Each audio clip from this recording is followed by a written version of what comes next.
Virtual Racing School was developed to provide support to the next generation of sim racers. No matter if you're a rookie or veteran or what car or track you'll be racing, our goal is to provide training every step of the way.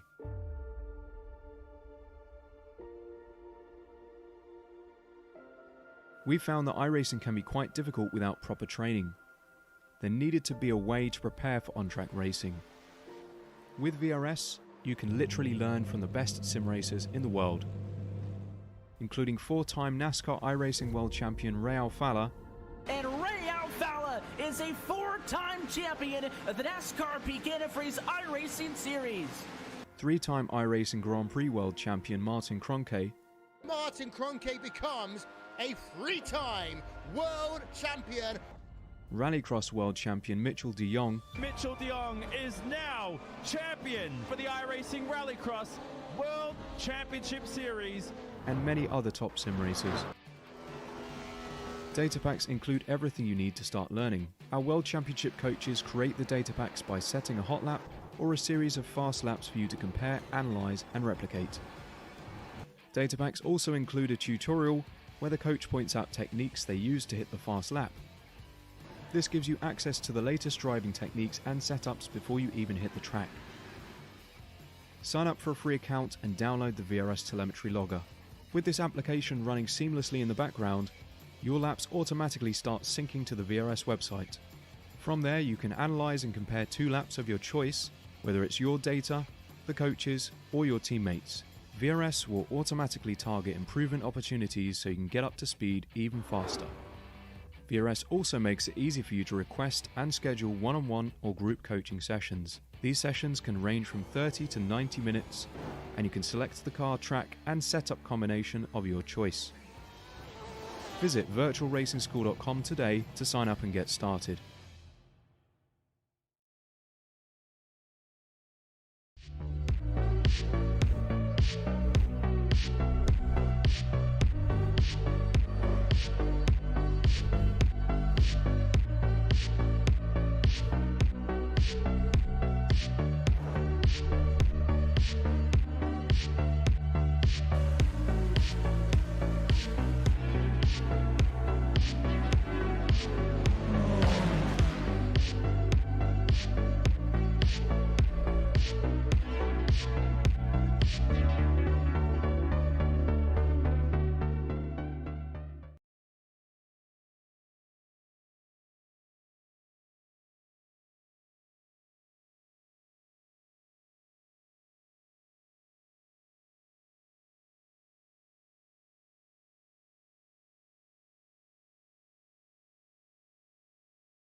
Right here on Apex Racing TV, I am your host, Jim Hodson. Joining me on commentary today, Mr. Jack Kanan, and in the production booth, of course, Mr. Jonathan Grabowski, aka Johnny Grabs.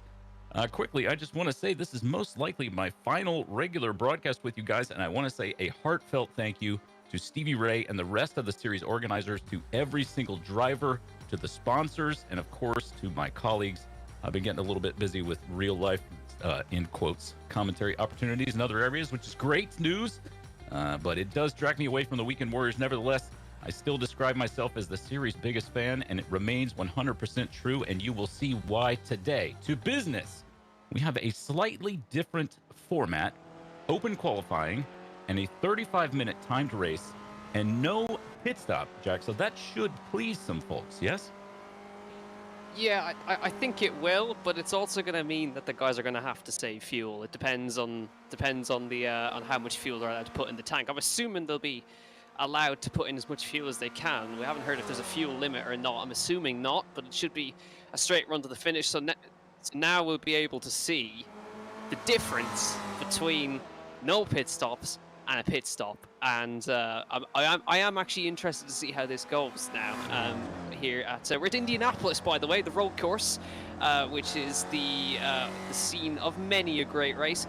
And you may notice, if you are the eagle eye among you, the Spec Racer 4 looks a tad little bit different. It's had a bit of an update going into the next season. It looks a bit different from the outside, different steering wheel, new steering wheel put on it as well. Slightly different body shape, a bit thinner, skinnier tires. And yeah, I think it's obviously now all the drivers have had to remake their liveries, which I think they've enjoyed the most. But yeah, it looks a little bit skinnier than it was before, but it's definitely a lot faster than it was before. Well, you raise a great point. Yeah, well, many great points. Of course, we are at Indy, but yeah, it does look a little bit different, and I am kind of loving the yoke. I feel like we're looking at a bunch of people getting their private pilot's license, maybe. It does look like that, yeah. We had a, it's obviously we had a proper steering wheel, but now we have the half GT style steering wheel on the Spec Racer 4. So we're getting a shot of it there. There's the kind of the yoke steering wheel, the GT style, and everything else remains pretty much the same. The wheels are slightly different, and of course now, to tie all that together, these things have a damage model now. So there is going to be a lot of debris and stuff flying off this thing if there is contact as well. It has now got the new damage model on iRacing, hence the update, the small changes to kind of add crumple zones and bits that can fly off the car. So expect some wheels flying, bits of bodywork, all that kind of thing to add to the Spec Racer Ford fun as well. And as Jim mentioned, it's his last regular broadcast. It's also mine. We're leaving you guys. We're so sorry, but things are getting busy for us outside of sim racing. So to all the drivers, thank you, and please give us a proper good race to send us off. Well, I have no doubt about that myself. They always do. It is why we love the series so much. And but yeah, I mean, well, it feels good to be busy in a way, but not so good to be moving from from one project to another. But nevertheless, I have no doubt that we're going to have a great race today. And as you say, Indy road course, which is, well, we get a couple of the sort of, well, I don't want to say proper turns because they're all proper turns, but we get a number of the big, wide Indianapolis turns, and it'll be interesting to see how a Spec Racer Ford handles that. Yeah, you got lots of long straights here. Of course, you got the whole kind of what would be a turn one on the oval course, but we've obviously run it in reverse down there. So you've got that kind of oval little section there, and this whole interior section, which F1 used to run on it as well. And that's a spin for Tom Gradwell.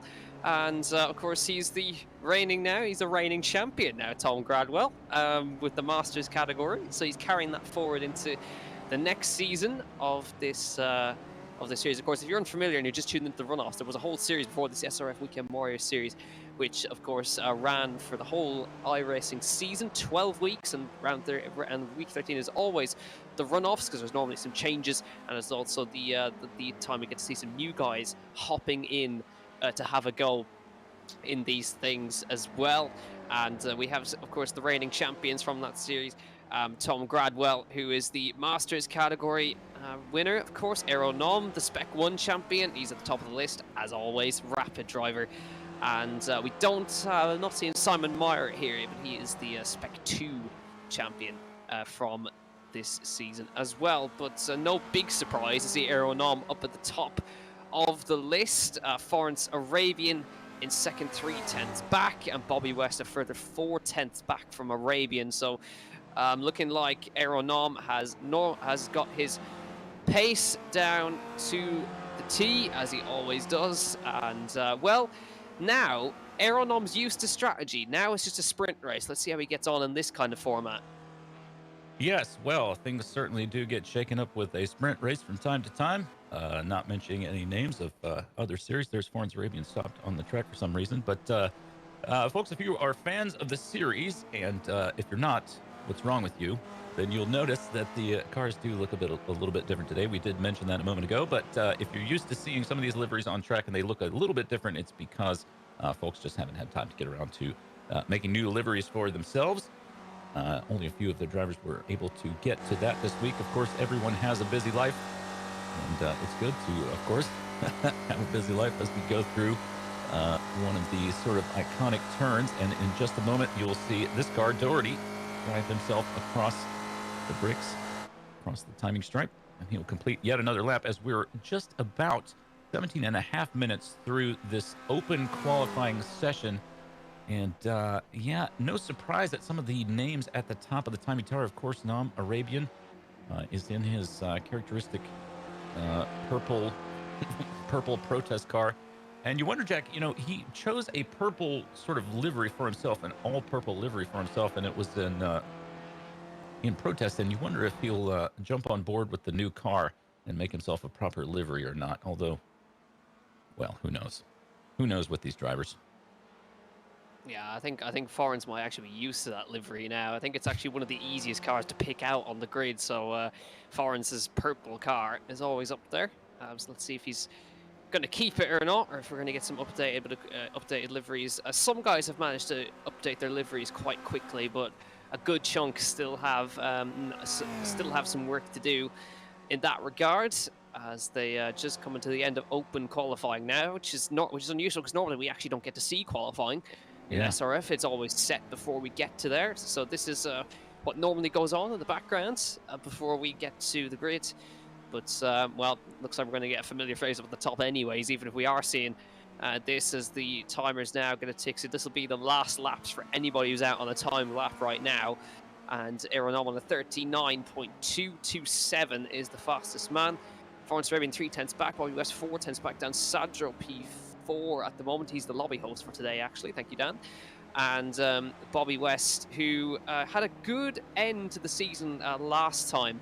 And we'll see if he can carry that forward as well. You can kind of see he's managed to update his livery quite quickly, but you can kind of see the difference in the kind of front end of the car, the changes, the kind of the arches have a little bit more aerodynamicism to them compared to what we had before. But we did have a crash earlier on that shows that those wheel arches can buckle and bend and fly off. So expect plenty of that today. There's Nenad Ulip in the number 13 car. Hopefully it doesn't bring him any bad luck. Yeah, well, yeah, you make a great point, and something I just wanted to bring up as well, which is that we do have some new names on the timing tower today, which means there are some folks trying out the series for the first time, and we welcome you. We need you. This series is it's one of the most welcoming on the service, so I think you're going to have a great time today, and I think you'll want to join the series going forward. I know that it kind of caught my fascination. I do love this car, and I love this series so much. As we see Tibor, I believe he is new, getting a little bit loose in the rear there. That can certainly happen in Spec Racer Ford, particularly under braking. Does like to get a little bit loose, doesn't it, Jack? It certainly does, and that's what we found with the drivers this season. The rear end being the problem area for a lot of these guys. The beauty with open qualifying compared to the kind of the normal 3-4 laps you get in official series is if you're on a lap, you can finish it. And we'll be able to see now as Tibor goes way out onto the runoff right there. But I think you can actually use that. That's the thing. You can go all the way out to the left-hand side of that curb. And you can, I think, get away with it as they come into this. Is a really tricky section here. This is the S's that he's entering now, and this is kind of linking up with the oval in just a few seconds time. Tight left, you come up to now, and another tight right. You can see just about to join up onto the oval now. Well, we're going to head to the grass first, get it loose on the grass and get back on the power again. But you join up onto the oval right here before then you dive off to the right hand side again to another chicane before then you go flat out to the finish. Well, in some layouts you dive off to the right hand side right there, but this one you go flat out all the way to the start finish line. It seems like an age, but it's beautiful for these cars because it gives you an opportunity to draft all the way down to turn 1, and Tibor there was not able to get a lap in. Of course, he did invalidate, I think, over on that left hand side curb. So we just have a few more still to cross the line. We've just waited another 30 seconds. If anybody is out on the track, they can get to the line and finish their laps, but no surprises whatsoever. Aeronom will be on pole again for this one. We're waiting for Antonio Race who is out on the circuit at the moment, and he's looking to get himself a little bit further up the order. I don't know if he's not going to make the line anyway, so he's going to be starting a bit of a ways down compared to we expect him to. But you know, some drivers do like to start from the back, and this race is just for a bit of fun anyways, the runoffs. But that's qualifying, and well, vRunoffs, that's, I don't know how many poles he's had in a row, but that's another one in a row. Indeed. And here is our grid. As Jack said, it's vRunoffs on the front row with Florence Arabian for a bit of company, and just behind it's Bobby West and of course Dan Sadro, who organized this race today. Thank you so much, Dan. And then on the third row, it's John Payne and John Vogel, followed by James Tibor and Nico Shook, whom we know well. And of course, we know Joost Simkins well as well. Our Mark Carter, I believe, is new. Thanks so much for joining us, buddy. And he is followed by Ed Doherty and Francesco Bernardo in 11th and 12th. Following on in 13th, it's Jim Brewster and Paolo Breme and Nenad Ulip, and joined by Aaron Vagley, who is followed by Bill Pichek, or Pikek. I'm not sure, Bill. I do apologize. You will let us know how to pronounce your name in the future. And he's joined by Tom Gradwell. And just behind them, it's Jeff Jacobson and Stevie Ray, our normal series organizer, who is followed by Bob Kern, Jeff Cantor, Adam Bradshaw, and Antonio Race, whom we mentioned before, in 24th. And last, but far from least, number one in our hearts, it is, of course, Niels Senkowski, or Senkowski, there in 25th place. So 25 drivers on the grid, but a great big track. So these drivers, I expect, Jack, will be hoping that they can stay in contact with one another and take advantage of that long drag that you mentioned down to the start-finish. Yeah, and the problem that vRunoffs got is he has a long run to turn one, and he does not have an advantage of a draft. It's a rolling start in these cars as well, so the car kind of second or third in line can really profit from this. So vRunoffs needs to control this as best he can in this one, as we're just about to get rolling here. But nice to see Nico Shook back on the grid. It's been a while since we saw Nico on the grid. He was part of the season before the previous one, and we're on board with him now, Nico Shook, and nice to see him back up at the top of the order right here. Good to see him back in the car as well, as they all start to roll down towards turn one.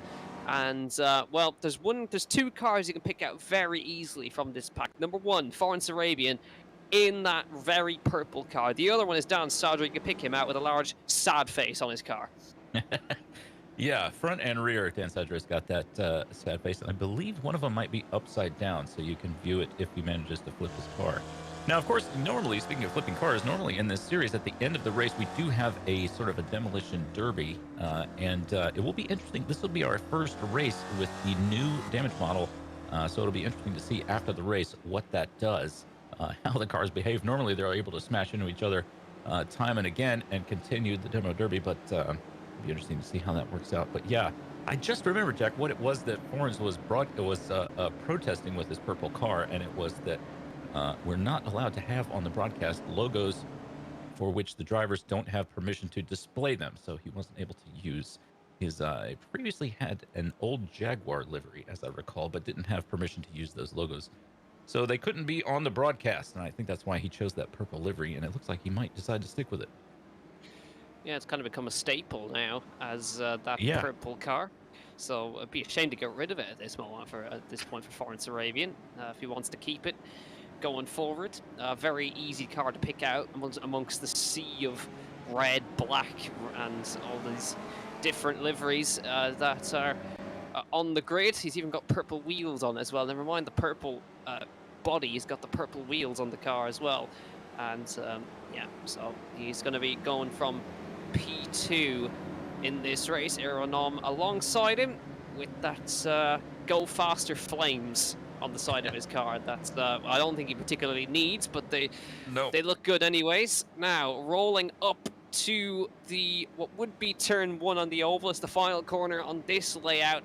How late does vRunoffs leave this to go? He's got to leave it as late as he possibly can to go off the line here to begin the runoffs for this season. Now, Aeronom controlling all the way up to the rim. Now he decides to go as the lights go red, and we are go for the runoffs, and into line they go down towards turn number 1. Sadro left out to dry on the outside line, already beginning to form that inside. Foreign Sarabian moves to the outside for turn 1. Bobby West on the inside as they come into the first corner for the first time, looks to the inside. Foreign Sarabian late on the brakes into turn 1, side by side with Aeronom for the lead, and he sticks to the inside. Foreign Sarabian takes the lead through turn number 1 and hangs onto it versus Aeronom as Bobby West gets up underneath the bumper of Aeronom. Great start from Foreign Sarabian, braved it out round the outside, and that just shows you to lead turn 1 off a rolling start is a massive disadvantage, but great job from Foreign Sarabian around the outside. Yeah, absolutely. What a start it was up and down the tower. Of course, at the beginning, at the top of the leaderboard, as well as in the mid-pack, we saw some great starts there as well. But Foreign Sarabian not only able to take over the lead, but seems to be getting himself a little bit of daylight between himself and Aeronom. Although, as I say that, Nam has now closed him up, and we'll see what is able to happen here under braking if there's any kind of move where Nam is able to retake that. But Jack, I think Bobby West was very lucky to keep himself from running into Aeronom's cars. As we see in the distance, I think that might have been Tibor, whom we saw earlier just driving off the track as we look here at Paolo Bremi's 555 machine. And in the distance, I think that is indeed James Tibor, who is off the track. He's managed to rejoin. Something also has happened to Sentkovsky. He's not on the track. Tibor is going to lose the rear again. And I've been there a million times myself. When you have one incident, it's so easy to have another. We're looking here at Tibor. What happened to him? I'm going to assume he lost the rear under braking. And nope, he just... Yeah. Oh, and we had another car just spinning there. That is the number 51 machine of Sadro. It is indeed Sadro. So I wonder if he got a little tap in the rear there under braking. Nope. Possibly. Lost the rear on the way in. And that just sounded like sounded like a little lockup on the rear end for Sadro as they come down the front straight, and you can see Nom shuffled back to the lead. Bobby West into second place. Foreign Sarabian now shuffled back to third. So you don't want to be the lead car going down the front straight because it is a massive disadvantage without the draft. You can see Payne's in there as well. Up for the lead, P4 they sit. So 4-car train for the lead at the moment. It's Nom, West, Arabian, Payne, then a little bit of a gap to Nico, Shook, and P5, Doherty and Simpkins. And, well, this would be the pass, and, well, I can only assume it was pretty simple for Aeronom and Bobby West just following him through here. Wow, it looks like a little bit of a draft train from West there, just shoving Aeronom's car down the straight. And Aeronom able to move over and sort of cover off Arabian's car. And Nam has now made it into a gap. We see there Stevie Ray just leading a group of cars. That must be Francesco Bernardo just behind, and I think that's Vagley and Carter. And wow, what a race already. You know, Jack, I think a lot of people would look at this track and these cars and say, come on, you know, but it's this way every time we come to this series and race with these cars. It is so much fun, regardless of the car, as we see them now go 3 wide into turn 1. That's Stevie Ray. Bernardo cutting off Stevie Ray, I believe. And I believe that red car is Carter just behind Stevie Ray's car. And Bernardo now able to get away a little bit. That was a rather aggressive door slam on Bernardo's part, I think. Yeah, but he got it done, and around the outside of turn 1, he had 2 cars on his inside. He had to brave it out around the outside, shut the door on at least one of them going round turn 1, and he makes the move stick as we see these 2 guys going ahead. I think Doherty's, oh, that's a spin for Ed Doherty in the grass right there. Has to get going again. He was leading the Masters standings right there. Now he drops down and hands the lead to Stevie Ray, who now leads the Masters category. That is cars that have over 900 on their driver numbers as well. So Ed Doherty, let's see what happens to him. He's following Nico Shook. Goes into this left-hander, a little bit of a twitch in the way in, locks it up, and the world's slowest spin. They're the worst ones to happen. Just rotates around, and it keeps going and keeps going and keeps going, and He does eventually get going, but there was nothing he could do to save that. He tried to light up the tires to try to get it back, but it just made it worse. So Ed Doherty drops back down the order and hands the Masters category lead to Stevie Ray, who runs in P9, Spec 2, being led by Yao Simpkins, who runs in P6 at the moment, as now Bernardo back on the move as he goes past well, he's trying to go past John Vogel here, but he's also got nearly 3 abreast. They are 3 abreast with Stevie Ray on the outside. He backs off and tried to slot in behind Bernardo here, trying to use the space that's created. And now you're trying to see Vogel does hang on to the place around the outside. And now Carter's trying to get involved with Stevie Ray up behind him here.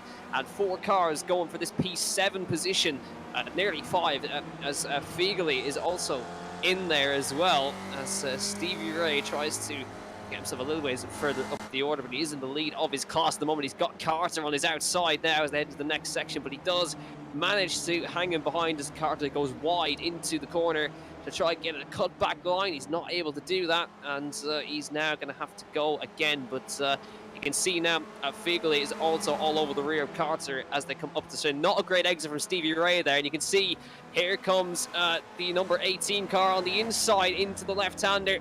Tries to get the car to the apex here. Ray's going to try around the outside, and he can't get the door shut on him, and that's going to be Carter up to P9 in front of Stevie Ray. So who says you can't race these cars around here? Well, Carter has managed to get ahead, as you say, in that red car, and we are continuing. Quickly, I just want to remind you guys, we have this much fun all the time, and you can easily find out when we're at it by joining us on all of our social medias. You can subscribe to Apex Racing TV on YouTube for tons more sim racing action. Hit that bell icon to be notified when we go live. You can also find us on Twitch at twitch.tv/ApexRacingTV, and follow us on Facebook, Instagram, and Twitter. All those usernames are just Apex Racing TV. As we see here, Gradwell doing his level best to push Sadro's car down the start-finish straight. Sadro braking much later than Gradwell. And Gradwell's going to lose rear. Oh, he just manages to hang on to it. Wow, what a save on Gradwell's part. That is definitely a let me stop into the pits and get myself a new fire suit sort of a moment. But he managed to keep control of it, Jack. And there's a significant amount of rowing at the wheel there, it looked like. Yeah, it was just a case of just saw it to opposite lock and hope that it sticks. And it worked out for Tom Gradwell there. He just carried enough speed to carry it around. While that was happening, Bobby West in the lead ahead of Foreign Sarabian. So Aeronom did get done into turn 1 that time.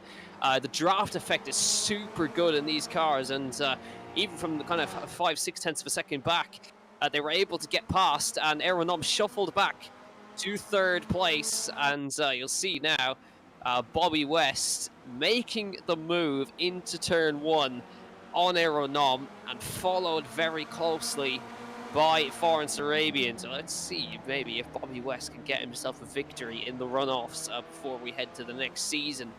And yeah, so Bobby West with Foreign Sarabian following him through. And now we go 3 wide for the lead. Foreign Sarabian to the left-hand side of shot. Aeronom slots in front of Bobby West. Watch out for Payne as well. He's also in the picture. But Aeronom's going to try shuffle his way back to the front. And he does around the outside and retakes the lead. So the second car in the line seems to have the big effect, as now Bobby West, who was in the lead, shuffled back to P3. And he's got Payne for company right there in behind. So it seems now that the car, as I mentioned before, the car that's 3rd in line in P3 seems to have the massive advantage, because every single time we've had the car go from P3 to P1, every time down towards turn 1, and Aeronom retakes the position from these two. So Foreign Sarabian holding station in P2, and he's given Aeronom a good run for his money today as they lead out front. But Payne is hanging in there, just watching and seeing what's going to happen from these guys. And very wide from Foreign Sarabian. Had to try to hang on to that. Very nearly dipped into the grass. That would have been a very, very bad, but he's managed to hang on to that. And he is pushing on. He's just trying to make sure he stays in the draft. If you're out of the draft, then you are, for want of a better word, screwed. Yeah, I was wondering what word you would choose to use there, but absolutely true. And you're right to say, let's look out for pain. Now, regular viewers of the series will know, but let's go ahead and say it anyway, that there are 3 races going on track at the moment, and you can see what they are on the timing tower by color, but also by their car number. So these drivers, the top 5 drivers are all in Spec 1, all the way down to Nico Shook. And there is Joost Simpkins' car, who is leading Spec 2. So those will be cars with numbers over 200. Joost Simpkins in the 377 machine. And the next Spec 2 driver, I think, is going to be Vaguely, running all the way down in 12th overall. Although Bernardo's car is a 3-number car. Well, who knows what's happening. It's the runoffs, guys. Things are a little bit nuts. But anyway, so there's Spec 1, Spec 2, and then, of course, the Masters. And your current Masters leader, as is so often the case, is Antonio Race, who is a lot of fun to hang around and a great dude. So a great driver, of course. And second in Masters, I think it's going to be Stevie Ray, our usual series organizer, Stevie Ray, in the 911 Race Voice livery machine. So there are races going on all over the track at the moment. But for Payne, which is how I got reminded of this, Jack, but Payne, hanging on to that lead group in the number 22 machine, there he is, just hanging on to the rear of West's car in this 4-man lead group. Payne, we're not terribly familiar with him. He hasn't raced with us too much. Of course, we're glad to have him. But the fact that he's racing in Spec 1 says to me that he's got a pretty high I rating. I think it would have to be over 3,000 if memory serves. So a very good driver, and certainly proven that to be the case today. Absolutely, yeah. Just as they were coming through that sector, it just looks like Arabian struggling in that sector, and Nom was able to pull out a gap right now. I think he could be under pressure from Bobby West here in his toe up towards turn 1. No, he's going to bump draft him down towards turn 1. You can see a little bit of a bump down into turn 1 from Bobby West, and they come into turn 1. They remain in place, but the active gain, it was 8. The gap was 0.8 of a second, and then it went down to about half a second into turn 1, so it gains you about 0.3 of a second in the drafts down the straight. So it is a big gain, but Aeronom is just keeping them at bay at the moment at about 7 to 0.8 of a second. And to be honest, I have a feeling that Bobby West has got more pace. He's gone wide though. Here comes Payne up the inside, trying to switch back to the outside. He's not going to have the room to do that, and he has to try to hang. He's going to hang on. He got a great run out of the exit right there. Bobby West is on the defensive from John Payne here. Is there going to be a move by Payne here down into the corner? No, he's going to back off and stay behind. But you can see, look, the gap's out to a second now between Nom and Arabian, and Aeronom very strong through this sector right here. You can see the gap opening up every time they go through that sector. As now we see a Nenad Ulip, who is down in P19. He's got Cantor in front of him and Adam Bradshaw right behind him, with Jim Brewster not too far behind the 933 car right there. So they're involved in their own little scrap further down the order. But you can see up at the front now, Aeronom 1.4. The gap is out to now. So it seems like Arabian is maybe holding up West and Payne here at the moment. He's struggling through that sector 2. I think Bobby West is going to have to try to clear him if they want to get after him. Look, the gap, that was a second faster from Aeronom on that lap. Yeah, that is a pretty significant difference, excuse me. Just forgetting how to speak there. Although Nom is, well, he's a very, very good driver, as are all these guys. But as you mentioned, we do have races going on all over the track. You can see there those numbers that there are orange and yellow on the timing tower, and that's letting you know that cars are so close to one another. And it looks like we got a great battle going on here with Breme Vaguely, Stevie Ray, and Tom Gradwell. Breme just got around Vaguely, I think. And there is, we're looking here at Bernardo. This is Bernardo, and just ahead, Sadro, and Race battling with Bernardo. So even though this race has been going on for 9 laps now, these cars so evenly matched, and you would normally see there's Race, I think, making a move on Bernardo. I think he's going to get that one. Bernardo might, in fact, have even let him by taking that wider line. But, you know, by this point in the race, with 25 drivers on a track this size, you could have, in certain series, just cars all by themselves in 1s and 2s. Here is Breme with Vaguely just behind, battling the number 247 machine just behind there. So this is what makes the series so great, is these drivers are all battling it out all the way around the track, all race long. It looks like we got a little bit of a battle as well between Doherty and Jacobson. The 994 car of Doherty looks like it's just behind Jacobson's car. Now, Doherty has got the 994 machine, as we say. That is his car number, so he's racing in the Masters.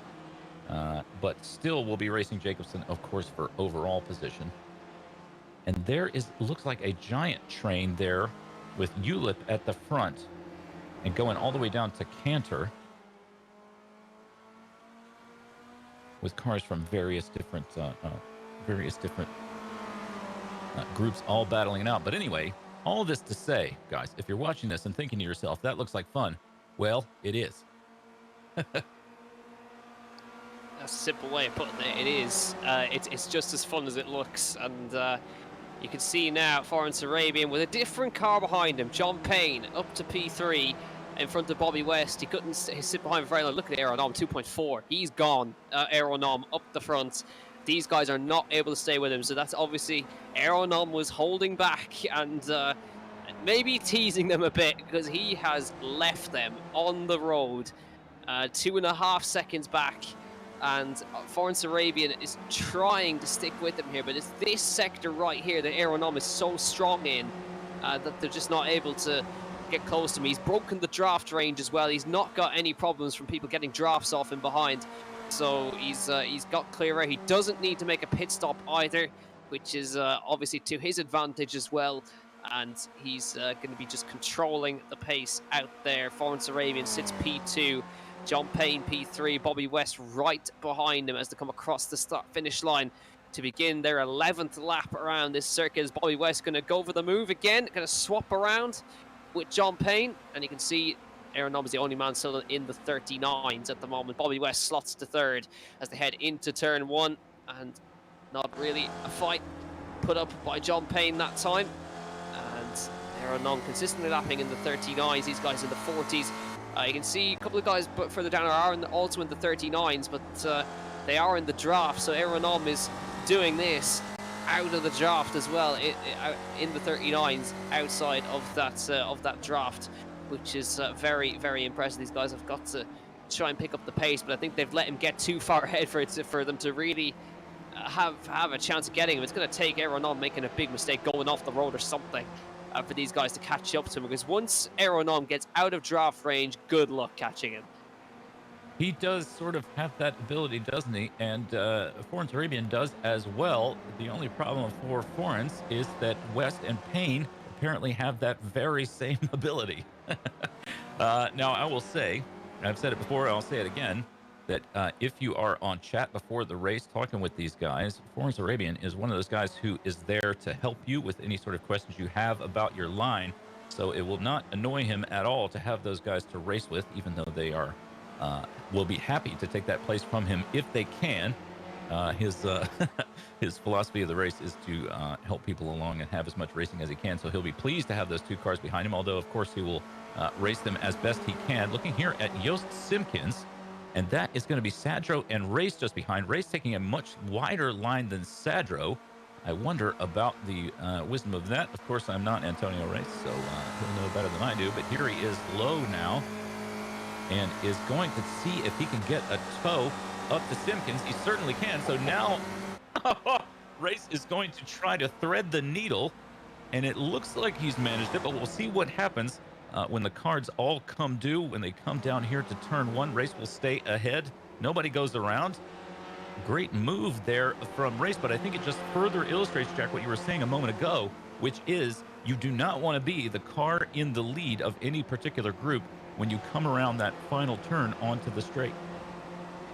No, you want to be the third car in line, which is what Antonio Race was there. He got the double draft because as soon as another car moves out of the line to make an overtake, that gives you 2 cars to slipstream off, so that you're going to get a massive run either way. As you can see Bernardo with Figley right behind him as he slides his way around there. Paolo Breme is right behind there as well as they come round to begin a very defensive line for Bernardo down the straight here as they head down, trying to break the tow on the guys here. Figally to the inside of the left-hander here. He's going to try stick it up there into the inside line. Hangs to the apex. He leaves the room for Bernardo, who still has the inside for the next corner, and he is in front. So Figally up to the top 10, but he's going to miss the corner entirely. Off to the grass, gets it back going again. Watch out for Breme, who's on the outside there. He leaves the room. Breme's missed the corner as well. He's going to go off to join the oval and see what he can do. He's going to have the escape road to get back onto it. He's going to demolish some cones in front of him. There you go, and rejoins back behind Carter. But now they have a massive run on Carter as well, so all will work out well for Paolo Breme. Well, that was an interesting series of events, and it does seem to kind of have a no harm, no foul sort of a moment there. Of course, we always love seeing these cars boot a cone or a witch's hat, as some call it, into the distance. Always a pleasure to see them disappear over the horizon, particularly at that particular track at La Sarthe. But here we go. So Breme will be looking to catch back up to Vigley and continue that fight. Dear. Stevie Ray driving off of the, well, not driving off, but using every bit. And Carter now around. What has happened to Carter? It looks to me he spun it by himself in the background, and we're just going to have a quick look at it as they come into the corner. He's got Paolo Breme just in front of him. He's going to turn it into the corner. Breme goes wide. I think he got put off by that, and then he just looped it round by himself. Did Mark Carter. So he does get back going again. No harm done. And he's on his way again as look at that aeronom, 4.4 seconds up the road. He is definitely gone now. It's all Bobby West and Florence Arabian battling it out. Look at the run Arabian's got around the bottom of the loop there. Now he's pushing Bobby West around the corner. That's the inside of his car, which shows you he's bump drafting down the straight. West holding the middle as they just try to keep to work with each other. Look at the lap time difference, 1,000th of a second, exactly the same basically as they came across the line there. But Aeronom still in the 39s, another 0.6 of a second a lap faster than these two guys behind him, and the gap is 4.3 seconds as they come through turn one. John Payne dropping back, he's 3 seconds back now, so he's out of this battle for the moment, but he may catch up to it as these guys battle it out for position. And no sign of pit stops just yet as they come through. Well, there isn't a man. They won't be making pit stops, of course. But I think this is an argument as to why we should have them, honestly, because the field is so spread out. If we threw a pit stop into this, then we'd have a lot of strategy going on. There's Bernardo's just doing a bit of overlanding there and holding up Paolo Breme just a bit. I think Bernardo's just gone a bit deep and run out of driving surface. We'll see what happens to him. He's braking here now into turn one. We see his car dive, getting a little bit squirrely, and shows a couple of cones. What's up? And then he is back on the course. Now, folks, I just want to say, in defense of my drivers, whom I love so deeply, if you're looking at these guys and saying to yourself, wow, they're just getting squirrely, they're losing the car all over the place, hey, you try it. This car is... the thing we love about it, Jack, I know that you'll agree, is that it's just one of those easy to learn, hard to master kind of a things. It's almost like learning to play chess. I mean, you can learn how the pieces move, but that is only the beginning of learning how to drive that car. Now, let's see if Race is able to make the same sort of move that he has been able to make in the previous laps. Race is in third position here. So, Jack, we'll see if he's able to get that double toe you're talking about, and it very much looks like he will be. Yeah, simple as you like. Antonio Race, double toe, and he's going to make it 3 abreast, but he will have the inside for the next corner.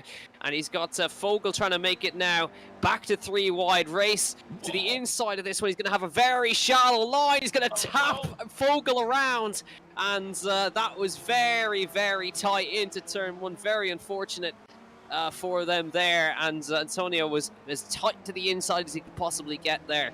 And let's get a look at this again from Antonio Race as they race towards turn one. He's got the inside for the cone. He got Fogel in the middle, and you can see, it's just very unlucky contact going through there. The slightest of taps, and round went John Fogel, and he's now rejoined.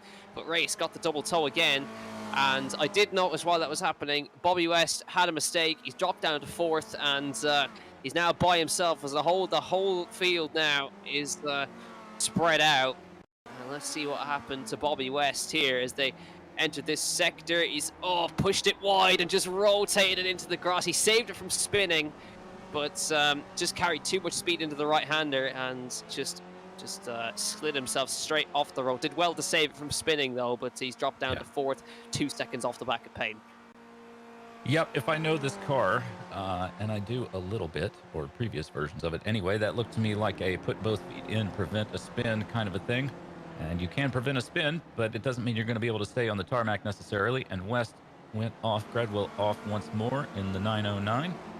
And is going to have himself a little spin as he rejoins. Well. Yeah, he's fine. That's just that happens a lot when you overheat the tires, and once the tires reach boiling points or the surface of the sun temperature, they've got no grip on them whatsoever. So Gradwell has to do that now. As we go back to Stevie Ray and Aaron Figley are scrapping away consistently. Here comes the bump draft from Figley. There you go, as they come down towards turn 1, and I think he might have been a little bit too hard on the previous laps because he's got a bit of a dent in the rear, Stevie Ray. So I'm assuming he got a very severe bump draft at one point from a car down the straight. You can see the little dent in the rear end on Stevie Ray's car, but he is running in the top 10, second in Masters at the moment. Figley is running also second in Spec 2s. These are the guys who were both P2 in their classes respectively as they come around the middle sector for 16th time.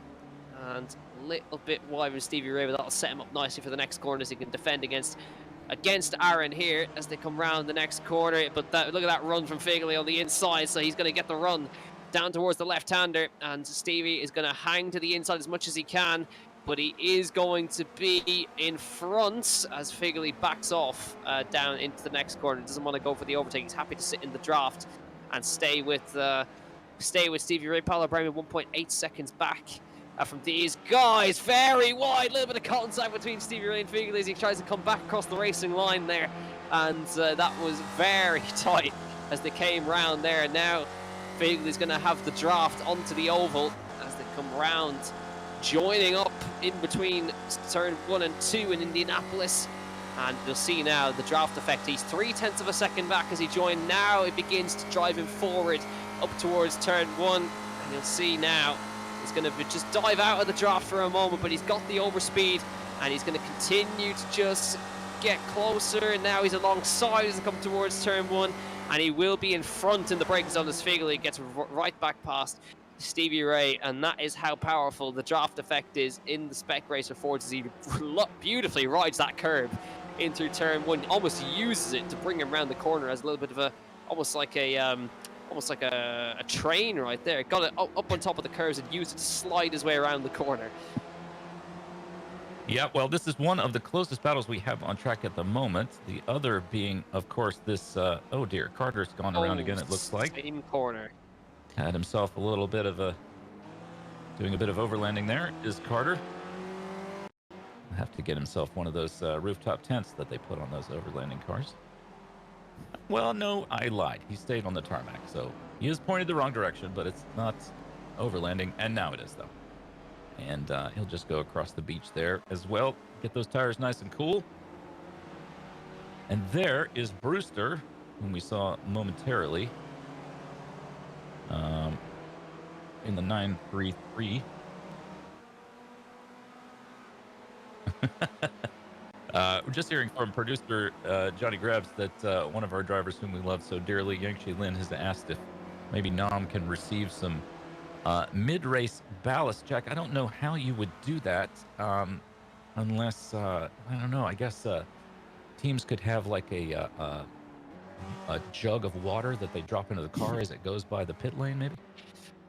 I do have an idea that we could implement within iRacing. If Dan Sadro, if you are listening, if you could just come into pit lane tactically and just give Nob a drive-through, then that would be our equivalent of a ballast.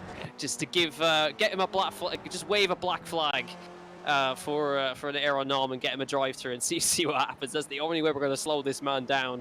8.7 seconds clear of Florence Arabian. His lap times are unbelievably consistent, and we're looking here, he's been within the same 10th of a second every single lap in the 39s, has not dropped out of the 39s once since the beginning of this race, and he's continuing to just open the gap up to 9.5. It goes up to now. And he is the reigning champion for a reason. vRunoffs is a beast in these cars, and he's taken, I think, at least 60 to 70% of the pole positions in this series in the past in the past season, and he's a multiple champion of the series as well. So he's an absolute monster in these cars. As now we're getting this again. Race with the double toe towards turn 1. Let's watch if he does it again. He's got behind Sadro. Is he a bit too far back to make this work? I don't think so. He's got past Nico Shook. And he's also going to get past Dan Sadro in towards turn 1. He's placing the car in just the right places here, Antonio Reyes, and he's going to get himself up to 5th place overall as they break for turn 1. Sadro's going to try it around the outside. He's not going to quite have it, though. And Antonio Reyes moves up to P5 in this race. So, he's utilizing that double toe very nicely, and he's used it to get himself up to P5 overall in this race. As Bobby West has done some work, and he's closed back up to John Payne, who runs in P3. So you can see West was about 2 seconds back, and he's closed right back up. But I'm admiring the pace of vRunoffs because he's just opened it out by another second to 10.5. That is the biggest gap I've seen in this series in the past season I've done it. Yeah, it is a pretty unbelievable pace. Of course, we know him to be one of the top drivers that we do have in this series. Although, you know, our usual strength of field in this series is very high. Nom's iRating is not even the highest on the grid. That honor would go to Neil Sidkowski, who did not start today. Unfortunately, we'd love to see him out there, but an over 7,000 iRating. Of course, a couple of drivers also over 6,000. Foreign Arabian being in that club, so lots of very highly rated drivers are attracted to this car. Now, Jack, the question I have for you, and we'll have to check the next time race comes around, and this might become a factor, but I'm wondering about if the cars have enough room for that double draft. Here they come once more, and that's Sadro, who will now be getting the benefit of the toe. So the question I have is, and so they're just crossing those bricks right now. The question I have is, how fast does that sort of toe effect take hold? And will drivers in the rear be able to come around soon enough to get across the start-finish line on the final lap and for it to make a difference? Yeah, it's a good point to make, because I think you're going to have to be very, very close to the car in front of the last lap to actually make it work for you, because it seems to only start pulling you in on the apex as Reyes is going to loop it round, and that's going to put an end to his big charge through the field all by himself. He's going to get it back going again. Oh, no, to Simpkins! Simpkins collected. The Spec 2 leader is collected in that contact. He's managed to keep it going. Thankfully, he's going to have a lot of front end damage on that car, and how far is he ahead? He has got a massive gap, thankfully for him, back to the next Spec 2 car. But here is the incident once again, breaking in, and it's starting to go in the middle of the corner. He loops it around, and he's going to be just sat in the middle of the road here. He's going to try to rejoin, and Simpkins is going to arrive right now, and just bam into the front of Simpkins' car. And thankfully for him, he didn't lose any wheels or anything from that contact. But he has got a problem. How much damage has that caused to the car? He's got 11 seconds back to Stevie Ray. And now this will be on board from Simpkins' point of view as he entered this next corner. He'll have heard his spotter say yellow flag as he came into the corner. He sees he's backed off the throttle completely, locks with the brakes, and look at the front end just come apart on the car. It's got loose now, and if he has a little bit of contact, then that front end is going to lift off completely. So now there isn't a lot of time left in this race, as you can see from the timer, and we should only have another. Well, the white flag's being waved. The white flag is in the air, so it will be. Simpkins should hang on to this. He just needs to make sure that he doesn't have a big moment on this lap. There's a lot of damage in that car, and if Figley can maybe catch up here, you can see in the back. Oh dear! Oh, the front end has lifted up completely on Simpkins. He's not able to see. Simpkins is driving blind into turn 1, and this is the new damage model, ladies and gentlemen. This is what it causes in the Spec Racer 4. Yao Simpkins is driving completely blind around Indianapolis. He can see absolutely nothing at the moment, and Stevie Ray and the guys are about 5 seconds back. That is phenomenal from Yao Simpkins in his car right there. And I know you guys are not seeing it on the broadcast, but it's looking hilarious on my end. He's driving around with the front end up on his car, and that's brilliant. But he is going to take the win. But Aeronom, how about that? 11.6 seconds in the lead. Aeronom wins again in the runoffs and takes home a brilliant victory, a dominant win. Now here comes Payne versus West to the line, and Bobby West has got the run. He will get it as they come towards the line. It'll be a very close battle. They're banging doors, and West gets it by 6/100ths across the line and gets himself on the podium. Florence Arabian in P2 and Dan Sadro P5. Yao Simpkins, even with the damage, he's going to crawl across the line here to pick up. I don't know if he's going to make it here. He's very slow out of the onto the oval section. Here comes Aaron Fiegler. I think he might just have enough here. Yao Simpkins is going to be very close to the line. He's going very slowly around the oval. Here comes Aaron Fiegler. Does he have enough here? Runs to the line for the win in Spec 2. Who gets it? I think it might be. It's just going to be Simpkins by just 0.2 of a second. How close can you get? Simpkins wins Spec 2. And Fiegler just got Stevie Ray by 0.002 on the line. Right there, to the line in both races right there, and it's Stevie Ray also wins the Masters category here in the runoffs as well. P2 for Tom Gradwell, and I think Cantor picking up third in that series. Fiegler picks up P2, and I think it will be Adam Bradshaw, I think by the looks of it, picks up the third place in Spec 2 by the looks of it. I think so, as Bradshaw's coming around the last corner now to pick up that third place in Spec 2. That was a dramatic finish to that race, and you can see now they're all just waiting around here because we don't exactly know how long this demo derby is going to last with the new damage model. So now it's probably going to get underway now, and you're going to get an idea and the massive damage it causes right here. Look at the damage model starting to take effect. The wheels are absolutely flying off. And here is the official results. Aeronom, takes a resounding victory by 11.6 seconds. Florence Arabian in P2, Bobby West in third, takes it by just 6/100ths. John Payne P4, Dan Sadjo, Nico Shook, John Fogel, and Yao Simpkins just wins Spec 2, even with that massive damage. Aaron Fiegler in P2, he just got in front of Stevie Ray across the start-finish line. And Paolo Breme P11, then at Ulib, Francesco Bernardo, Tom Gradwell, Mark Carter, Jeff Cantor, Bob Kern, and Jeff Jacobson. A few more you can see just in the background, the wheels hanging off the cars. It's great to see the damage model on these cars. Antonio Reyes, who only managed to finish P19, Adam Bradshaw, then Jim Brewster, Ed Doherty, Bill Pichek, James Tiber, and Neil Sankowski, who actually didn't take the start of the race. But what a dramatic finish, and oh my word, look at that damage model. Yeah, that was really that was a particularly interesting look at that thing smoking away. It's vicious. Just a moment ago we were looking at Sadro's car. There it is in the background there, looking here at Gradwell, but Sadro's front wheels were slinging around like a couple of googly eyes, like somehow he's still somewhat in control of the car, and he's going to now attempt to reverse into Yost Simpkins. It's like Robot Wars. It is a little bit like Robot Wars. Yeah. Yeah. Everybody's tires are off. Bono, my tires are gone.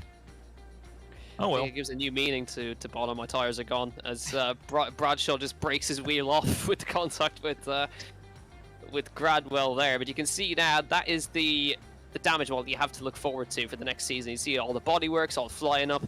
I'm so sad that the broadcast didn't get to see Yao Simpkins with his bonnet up for driving around Indianapolis. That was brilliant. But it shows you that it can happen in these cars. You can get the bodywork to fly up in your face as they all just try to break this car as much as they can. See what it's capable of doing in these bits. Well, I think we can take this opportunity to have words with some quick words with the drivers, and we have got the race winner who hops in with us now. Aero Nom joins us once again. Aero, the runoffs are yours. Another victory, and a very big victory. 11.6 seconds. looked like a very simple race for you. It was in the end it's simple, but in the start, I think 3 first laps I couldn't get to the third gear, the turn 1, so I don't know, this gearbox, I don't understand it.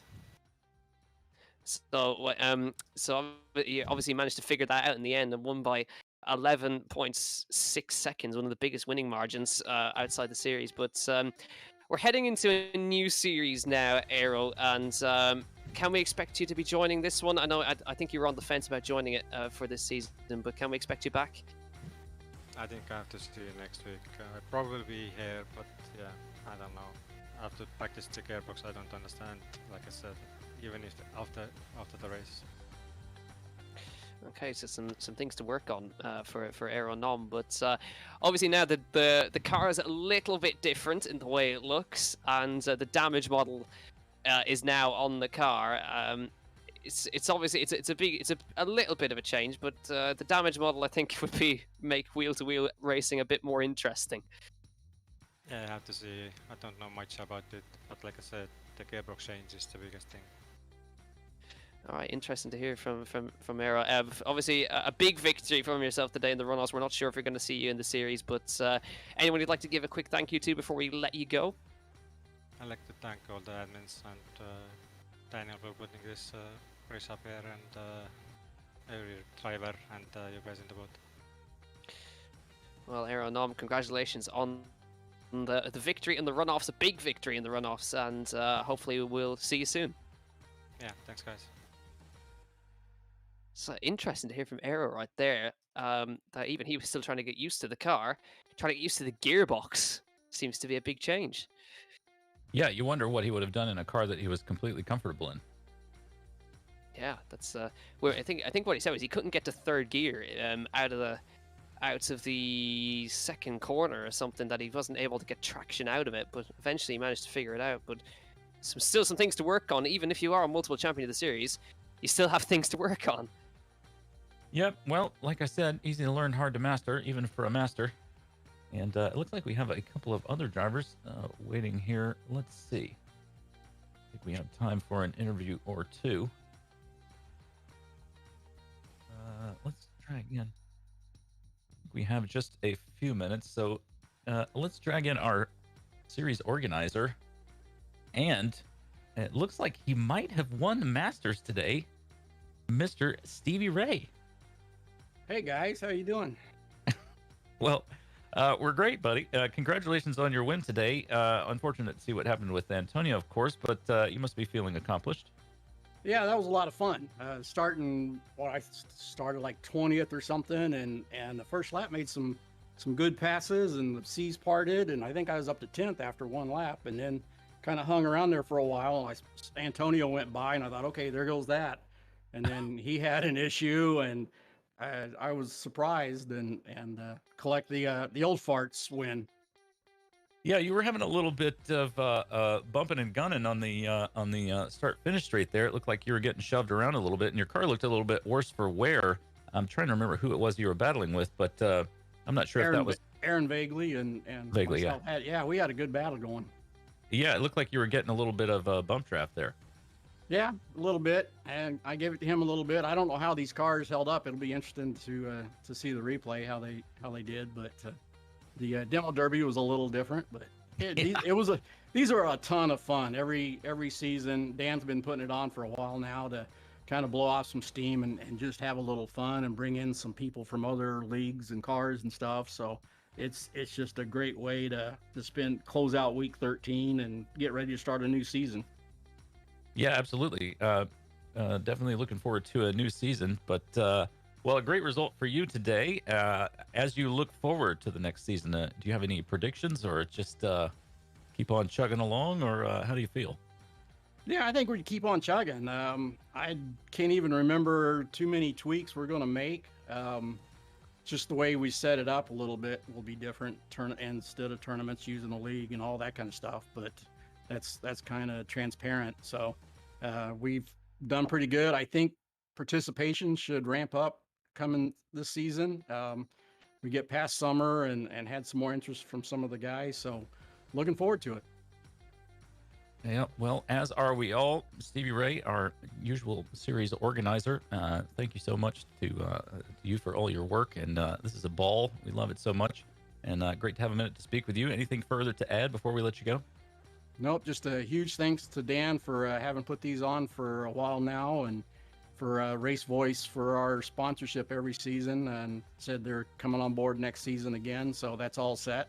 And we're going to have a party in Indianapolis in a couple of weeks. Cool. Love it. Well, thank you so much for taking the time today, and congratulations on your first place Masters finish. All right. Thanks, guys. That was, of course, Stevie Ray, who does a lot of the organizing for us in this series. And sorry, I was just speaking. Our producer was trying to talk to me. So we got one more interview here. There he is.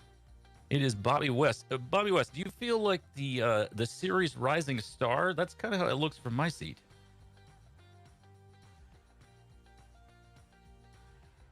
Oh dear. Well, series rising star Bobby West has unfortunately stepped away from the computer just as we got him into the interview room. Bobby, if you're talking, buddy, we can't hear you. Oh, well. Yeah, well, that's at least as good as some interviews we've had with drivers whose mics were working perfectly. That was Kimmy right. Unfortunate that we didn't get a chance to hear from Bobby West, but we will no doubt be hearing from him again. He is, I was leading him into that question, but he's unquestionably one of the rising stars in the series. We've been seeing him more and more at the front of the field, and no doubt we will continue to do so. Just want to say again, we've had such a ball doing this. I know Jack has as well. We're both getting busy with our real life pursuits, and so we won't be around quite as much. I'm sure we'll dip in from time to time. We do love it. But thank you to all of you for watching. Thank you to all the drivers and series organizers, everything. This has been Spec Racer Ford vRunoffs live on Apex Racing TV. Join us again next time.